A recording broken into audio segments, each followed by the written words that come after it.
Hi, my name is Dave Andrews. Today I'm going to show you how to create a boot disk. Basically what we're going to do is we're going to follow Microsoft's descriptions of how to create a boot disk, and I'm going to show you how to get to those instructions. Let's open up our internet browser by clicking on our Start button.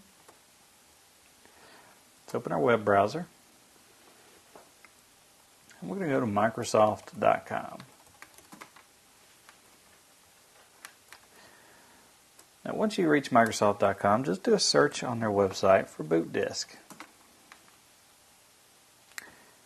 And in their help files for Microsoft, they have here creating a boot disk for an NTFS or FAT partition.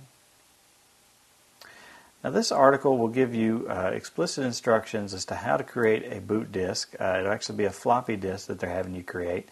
And the reason that you want to create that is if for some reason your installation of Windows won't boot up.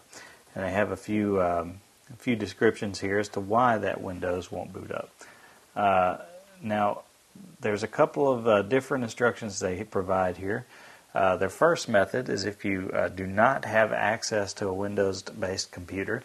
And when you use those instructions, you're basically going to take your Windows installation CD that you have and run a command on it that's going to copy some files over to a new CD Rom.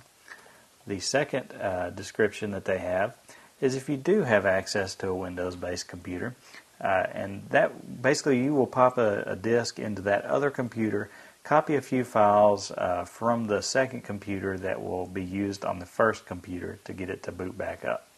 So basically, if you follow these instructions, they're going to show you how to create a full Windows boot disk, and that way you can get the computer that's failing to boot to start back up. My name is Dave Andrews, and I've just talked to you about how to create a boot disk.